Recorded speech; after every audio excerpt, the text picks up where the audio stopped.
We no afraid, we no see no one where we afraid of. We no afraid, we no see no one where we afraid of. Yeah, this is Everton Blender, and it's all about the young police from Jamaica, seeing Young Police Channel. Big up yourself, Everton Blender said that. We no afraid, we no see no one where we afraid of. Blessed love, Rastafari. Yes, welcome to the Jamaica Young Police Channel. To our loyal viewers and subscribers, at the channel we are a group of law-abiding citizens who believe in the rule of law and respect the rights of every citizen, but not the ones who do not subscribe to such behavior. We do believe in and support preemptive strikes because it saves lives. That is a logical conclusion because preemptive strikes save lives and prevent the further loss of lives. We are all about saving lives on this channel. We at this channel aid criminals, their financiers, their supporters, enablers, and the likes with a passion, and we do not want them over here. Yes, let us repeat ourselves. We do not want any criminal supporters over here. Please, we do not want your views, your subscriptions, your likes, or your comments. Please go elsewhere where the red carpet is waiting for you. Over here, we want you, the criminal supporters, enablers, financiers, and all the likes, to go to prison or madness. Let me repeat myself. We at the Jamaica Young Police Channel, we do not want the criminal supporters and their circle over here. We want you to go to prison or madness. Moving on to our video. As you have seen in the beginning of the video, we're showing this policeman that he had made a serious error because he could have lost his life. Yes, and that's the reason for this video. So the people are saying it's two police officers that were involved in a fracas or confrontation, and one of them had received injury. But that is not the reason why we're showing the video, that two police officers fighting and one have to cause injury to the other. Before we continue this journey, we want you to look on your screen on your LCD and look. You're looking at a man, his name is Javon Pinnock. Some people call him Froggy, Frog Face. Yes, you look at him, and that's a man. He's wanted for murder of Javon Jemison. Yes, Javon Jemison. That's Blingers. That's Manal Pelpa's son. Yes, Manal Pelpa also on Matches Lane. In Jamaica we call it Matches Lane because it's on fire. So this man is wanted by the New York Police Department for the murder of this young man. And we won't stop advertise this man until he's caught. Reason being, we have spoken with the mother and we have feel her pain because we have empathy and we are human beings. We are not like the other Jamaicans who say, oh, we don't care because he's not related to us. Those are the human corpse. These are corpse. These are people who are humans, but they are corpse. Not even an alarm clock can wake them. So, in this video, you're going to see where this police officer, this constable, he has made a very dangerous mistake. And it could have cost him his life. And the reason why we're showing you this video is that, remember that you have seen earlier, we have shown you a police officer, Corporal Smith, Christopher Smith. He was executed at the Texaco gas station in Beachwood Avenue. Yes, that's in Harford Street, St. Andrew Central Police area, which is Harford Crossroad Police area. They executed Corporal Smith.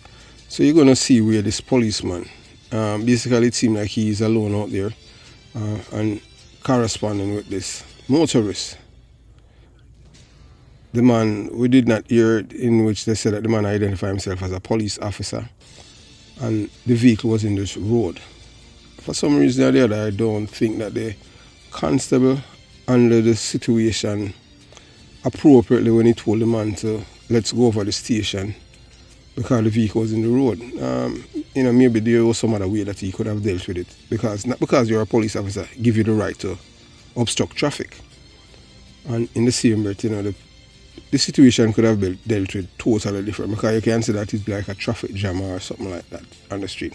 I don't know what happened before the woman start to videotape it. But you know, as usual in Jamaica, when it comes on to police officers, you will always get videos. But when it comes on to real killers, no, you won't see that, because this is Jamaica and you have to understand. In Jamaica, when you're a police officer, you're the most hated thing.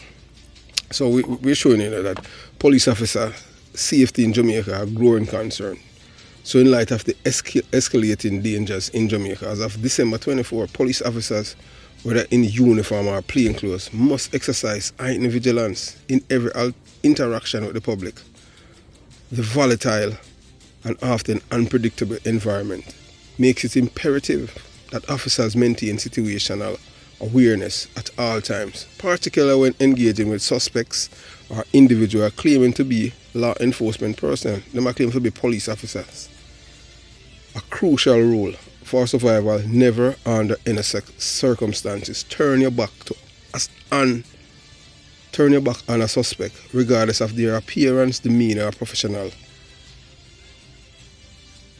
credentials. Never do that. You don't know somebody, you don't do that. Because that's when your lights will be out. I am telling you, don't play them game there. So one of the alarming trends in Jamaica today is the ease of which individuals can impersonate police officers. And unlike in America, impersonate police officer, you got a prison that's a felony and you get all 5 years in a prison. In Jamaica, them go to court and the judge say, hey, don't do it again. That's how it is, because Jamaica is a criminal's paradise. That's how it is when I was there in Jamaica. When I was there in Jamaica, impersonating police, they would, it was 2 years in prison, 2 years in prison back then, but now they say it's like they just warn them and send them home. So anyone can just say that they're a police officer. You understand? So one of the lack of mandatory requirement to display credentials when identifying as law enforcement has created a dangerous grey area. This loophole not only jeopardizes public trust in legitimate officers, but also endanger the lives of genuine police personnel. Anyone, irrespective of their actual status, can claim to be an officer, creating confusion and potential threats during encounters. So police officers must be mindful, not because somebody said them a police officer mean to say you take them at them word. You must see them identification, and sometimes people have even false identification. Remember, at one point in time in St. James, after I left the police force, you're a man that for 8 years he was impersonating police in St. James, even involved in fatal shooting. I don't know how the force dealt with the situation. We haven't seen anything that happened publicly after this it was made public. 8 years this man going to work as a police officer, and this man wasn't a police. How did he get in? It has to be police officers to get this man into the system for 8 years, and this man was impersonating police. You understand? That was a serious indictment and embarrassment to the Jamaican Constabulary Force. But hey, that's how it is in Jamaica. Jamaica is a criminal's paradise, and no one was accountable for it. It was under when Ellington was the Commissioner of Police. So recently a video surfaced showcasing a troubling interaction between a uniformed police officer and a man who, according to bystanders and public opinion, claimed to be a police officer himself. The incident highlights several key issues surrounding officer safety and the importance of protocol during such encounters. In the footage, the uniformed officer, seemingly unaware of the full context, made decisions that could have jeopardized his safety. It could cost him life. The situation could have escalated dangerously, had the man in question being armed or hostile. The man showed some hostility, but imagine if it was a real criminal. So this underscored the critical need for police officers to adhere strictly to tactical procedures when confronting anyone, especially individuals claiming to be part of the force. So the key takeaway from the incident: verification protocols are essential. Officers must demand proper identification and credentials from anyone claiming to be law enforcement. Relying solely on verbal assertion or public opinion is risk no officer should take. Yeah, like when I was a detective. Back then we used to carry a thing named ID booklet. Yeah, so as a detective, yes, You know that, yeah man, Owen Ellington, the most corrupt commissioner of police, you know, like detective, you know, so he's the one that have done everything to degrade the detective. Even if a detective to do interview, them have to have a uniform and all of this. That goes to show you that the police force have been going backwards, not forward. Everything that the British have left, this corrupt man and the others after that, they come and they break it down. Biblical, because them criminal hate detective, you know. Detectives are the one always send criminals to prison. Yeah, so he had made sure that he has done that.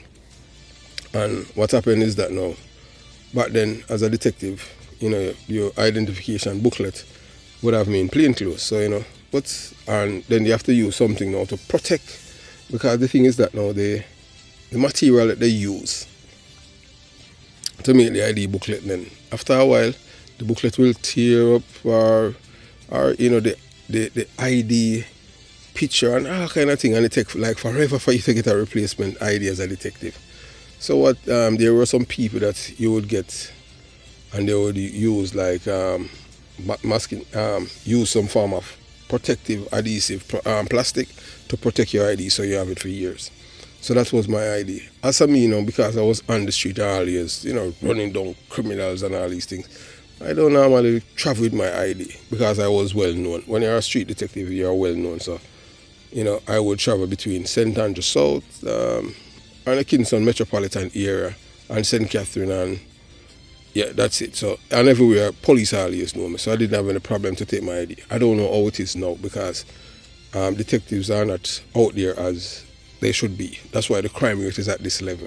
Trust me, whether or not you want to believe it. And guess what? You think them care? No. The real criminals are the 63 people in parliaments, because their friends are moving drugs and guns from point A to point B. The detectives are the ones that's able to make all of these busts and arrest them. So they don't want that. They don't care about the poor people, you know, because their job is there to make money. I am telling you. They are benefiting somewhere, whether a donation or money to their pockets, okay? That's why the detectives, they bench them. If they want crime to reduce, they put by the detectives on the street. They're not going to do that, because guess what? It's poor people that's dying. And the most important thing, they know that, because remember, you know, detective, when you're on a case, you stay with that case until it's solved. Uniform police, they're not involved in a case thing. They just patrol and go out there and hustle. I tell you, that's how them do.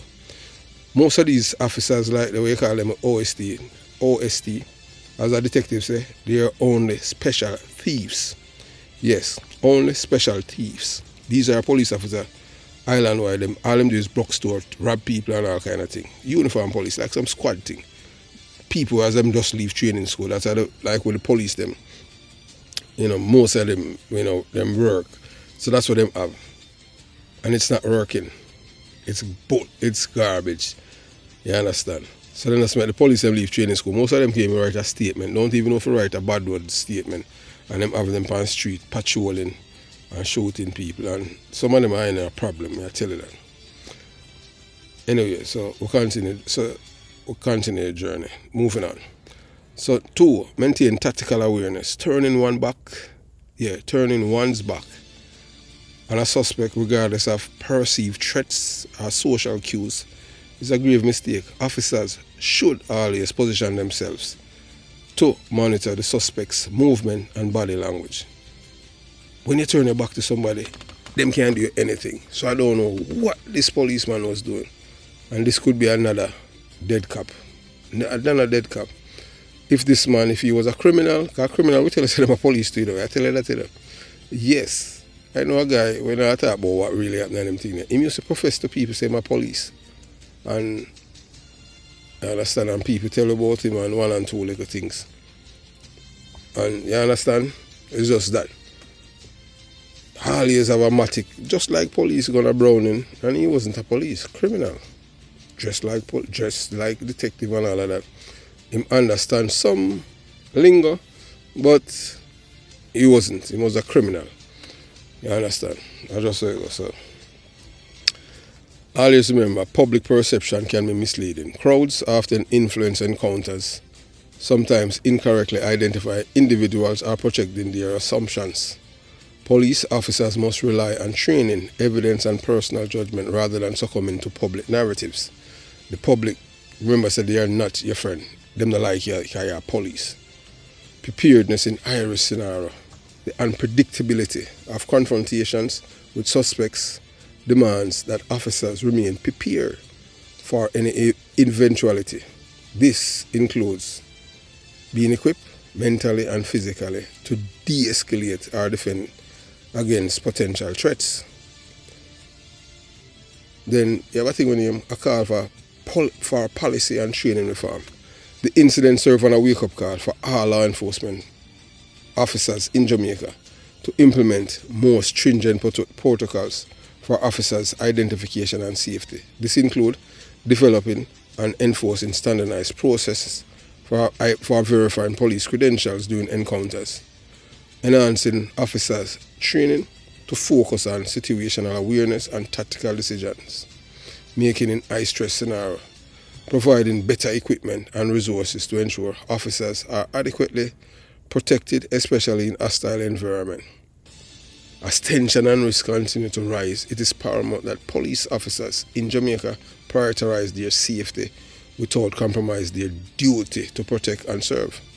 The situation depicted in the video is a stark reminder that vigilance, training, and strict adherence to protocol are not optional but essential for survival. Law enforcement agencies must take proactive steps to safeguard their officers and restore public trust in their operation. So we make you watch this video and show you how this policeman make one of the biggest mistakes and almost lose his life. And him don't even know. And maybe if you tell him, he will tell us, he will just push, you understand what I'm saying? And then I make you watch the video, how the other police, or Corporal Smith, because of his nonchalant attitude, that's why I'm losing life. You can't, as a police officer, have your gun on the passenger seat. That's not only ridiculous, that's madness. Some people, I've seen some comments where people are saying, because he was, they want to say like, he wasn't the kind of active police. He don't really understand policing because, look here, I tell people, because, it don't really matter because somebody was auxiliary and all of these things. Everything that I have learned in my auxiliary, one of the brightest auxiliary that I worked with was a man named Ian Thompson, Glasses Thompson. Yeah, he come from Spanish Town, he used to go Dintil. Bright, And then in return, him leave as deputy soup. The man don't like me still do, I tell you straight up, Glasses Thompson, I used to the team. Bright. He don't like me. The reason why he don't like me, I not go really delve night and them thing there. Him know. Because the man and cowboy are friend. I know say anybody and cowboy are friend, you know what kind of people they are. Bright police otherwise and them thing there. My name is the Pantine, learn a lot. I'm very arrogant to and them thing there. Him know for being arrogant with who. So I make you watch the video. The video with the policeman and the other so-called policeman, and then we make you watch Corporal Smith, the shooting with Corporal Smith to show you that police can learn from it and you don't make the same mistake and lose your life. The first one, the constable, turning back on the man, could have lose him life. And then after that, you see something after, then we elaborate. Alright, you watch, you listen, and you decide. But I them stop me here.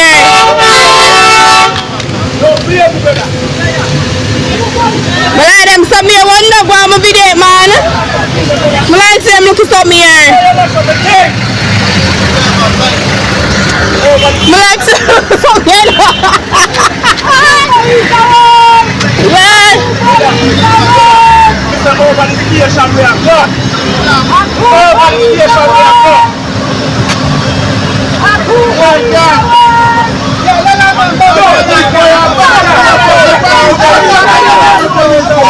Yeah, so as a police officer, you never ever, under no circumstances, turn your back to a suspect.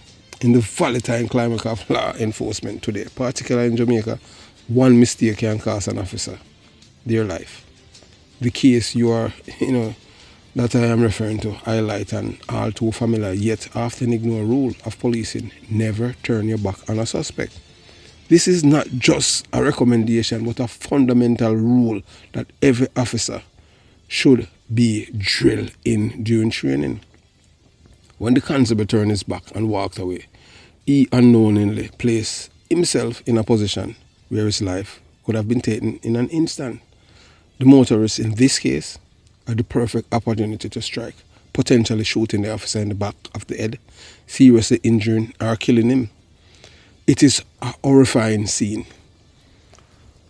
This scenario that emphasizes how crucial awareness and tactical positioning are to survival on the job.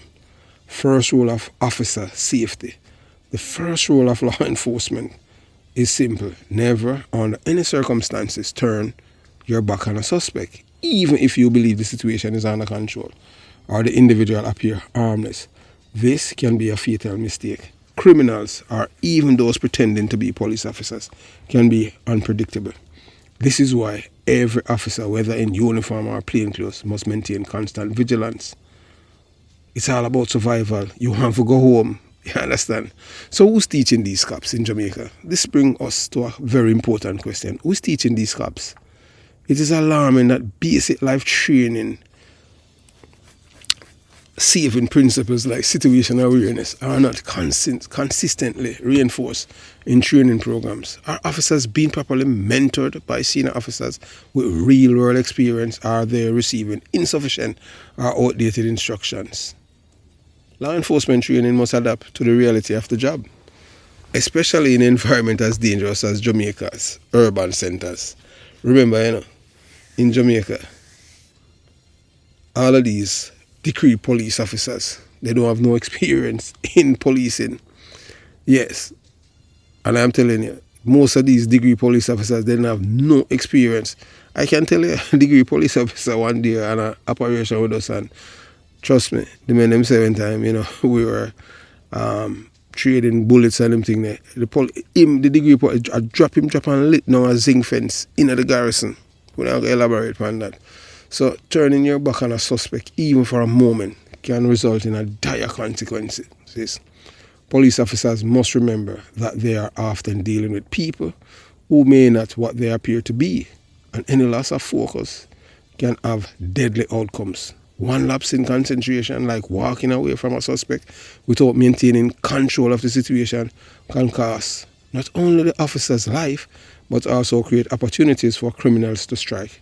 Never ever give them an opportunity to strike.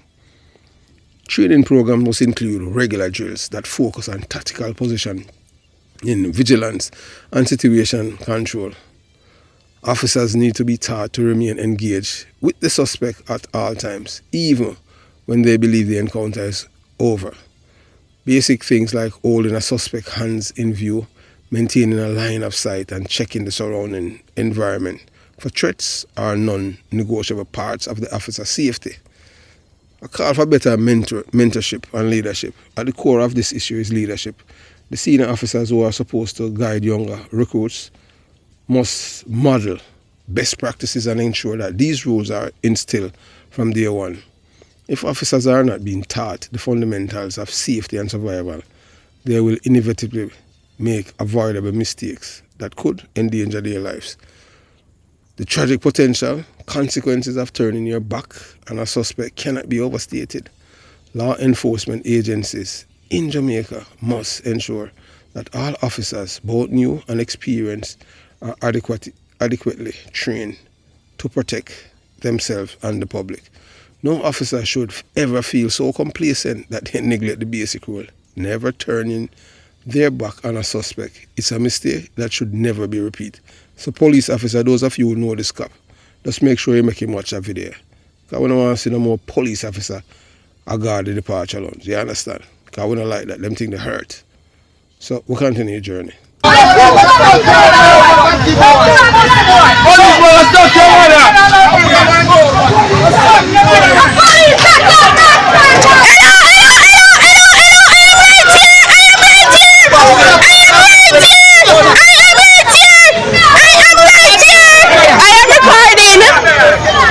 Police,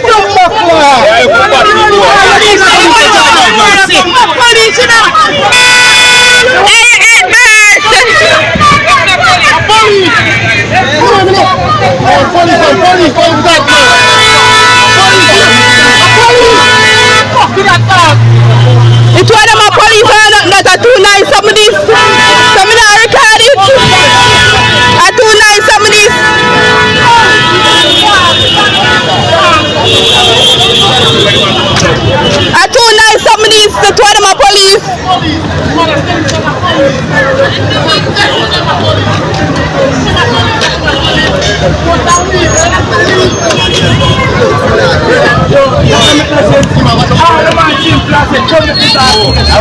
Yeah, but him tell him to make him go station and him decide not to go. So me record them from here.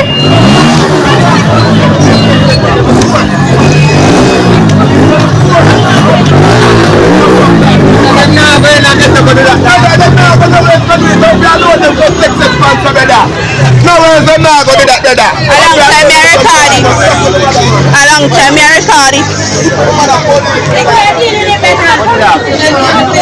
He could have done it better because he did not tell him to come God's station. He gonna station.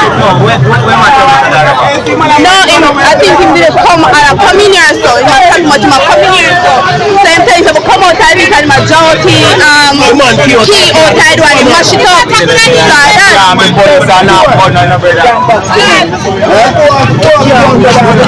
But he back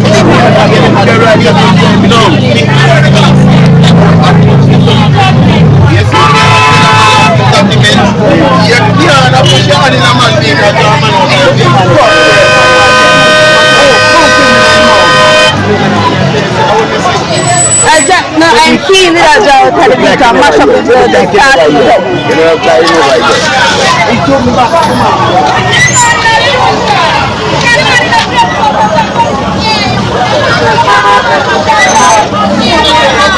You have to understand the art of policing. Policing is not, although the teacher thing at training soul, experience teaches wisdom. So you know the more you work is the more experience you're going to get, and that's how you're going to use that experience to protect yourself and how to do your job effectively. Yes. So the reality of policing in Jamaica, harsh and unforgiving environment. So as we witness in the recent incident, a uniformed officer found himself in a tense altercation with a civilian. The situation escalated when the man, seemingly frustrated or aggressive, slapped or boxed the officer in the face.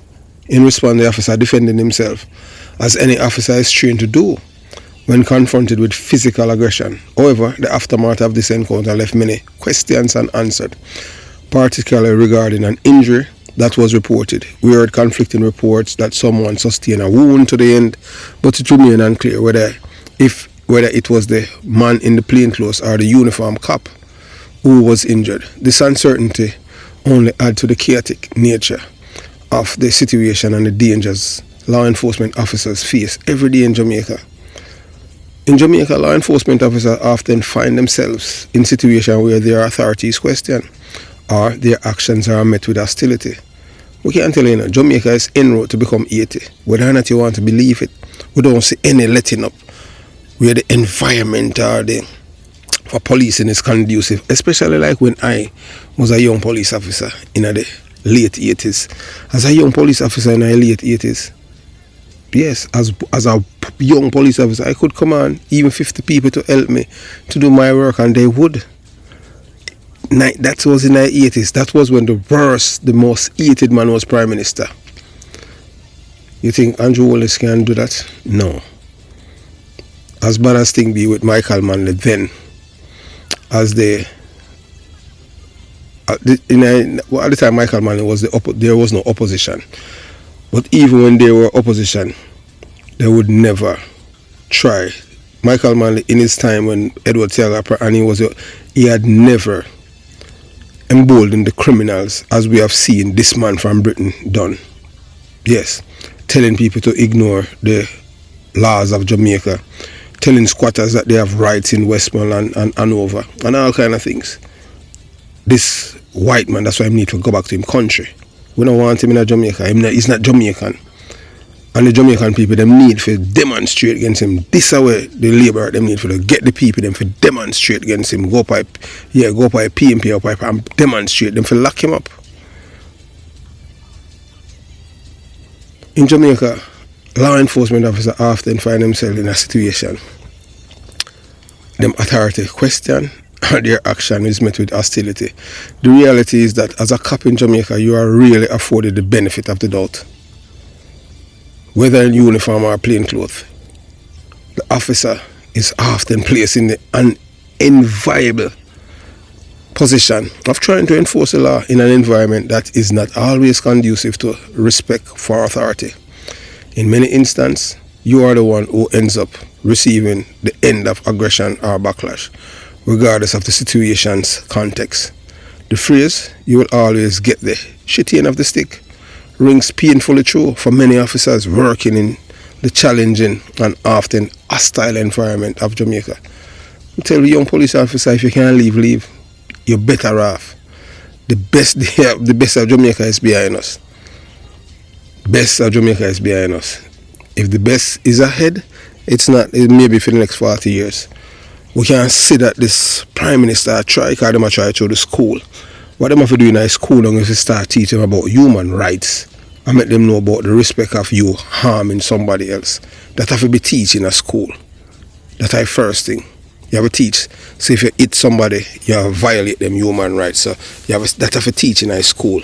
Because that has not been taught in Jamaican school, you know. So that's why Jamaican people feel by being abusive, belligerent, obnoxious, and violent in school because of apartheid culture. It's wrong. Yes. And, you know, although you go in an environment and you understand what I'm saying, you know, take rocket scientists and figure that, say that's wrong.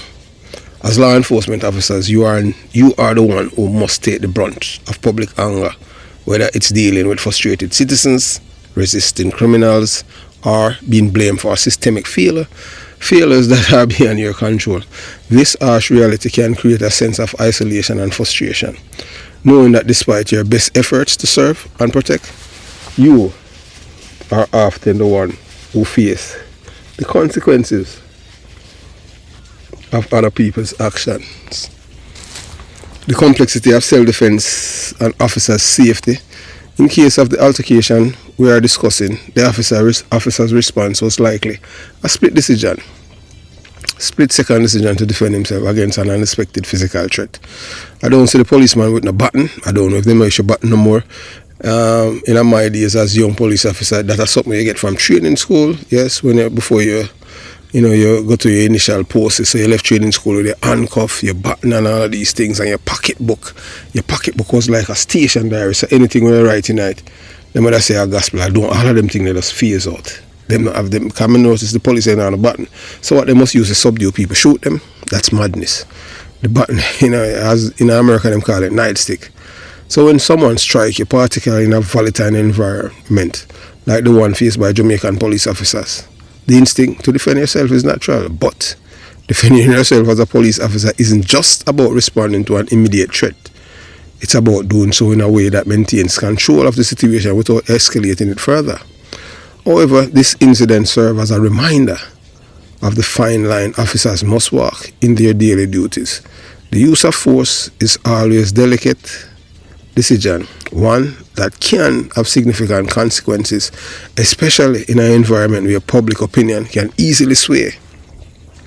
In this case, the officer's response was not necessarily wrong, but it raises the question of how officers should handle physical altercations with civilians without jeopardizing their own safety or the broader public perception of the police force.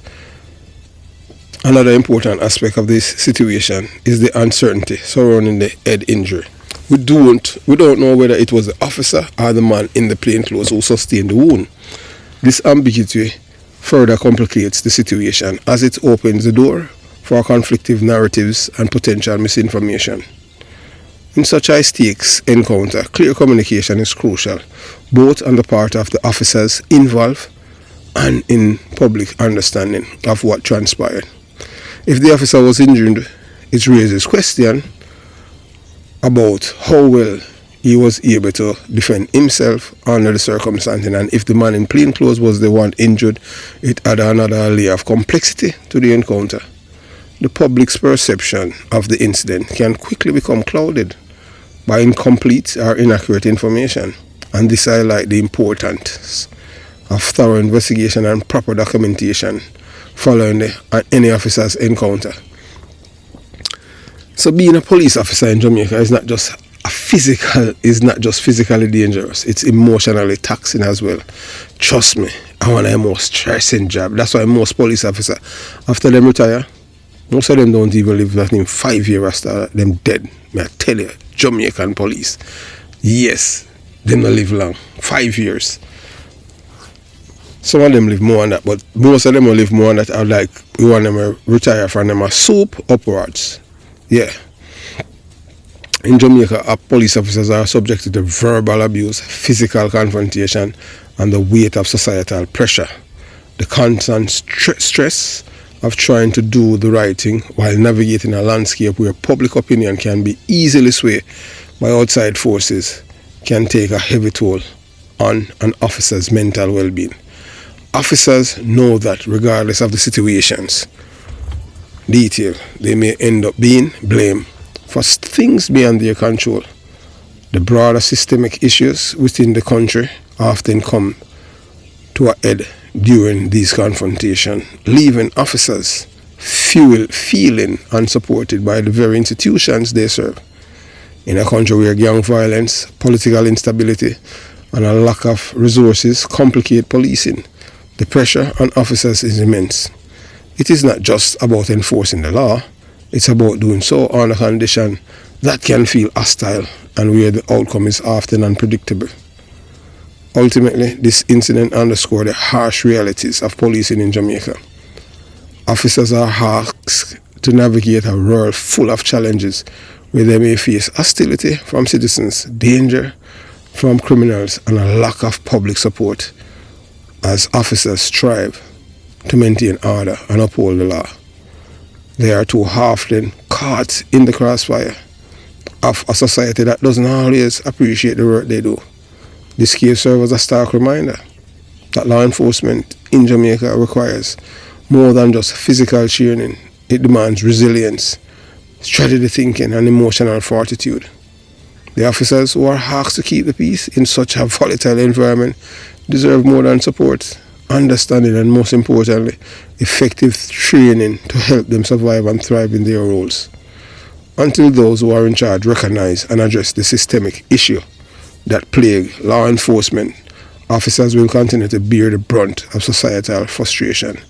Jamaican people hate police to the max. When I ask you, I tell you that as a Jamaican. So, we'll let you watch how Corporal Smith, Christopher Smith, lost his life in Jamaica. Yeah, man, a gunman, and I'm just give away his life like that. Yes, we said that him give away his life, because if he had his gun between his leg and he was paying attention to his surrounding, that boy couldn't take up his gun and get to shoot him. It's sad, and our deepest condolence to him and to his family and his colleagues. You know, we pray for him, and he's in our thoughts, and his family is in our thoughts and prayers. But as a police officer, you have to know what you're doing. You have to be aware of your situation, your surrounding. You can't just, willy-nilly do things like that. At Jamaica, that virgin. So we want you to watch this. To all young police officers, just watch. That's how you learn, and you don't make the same mistake. So you watch, you listen, and you decide. So when they go this on themselves, I'm out the road. So you drive on, But they're unknown, they want to see.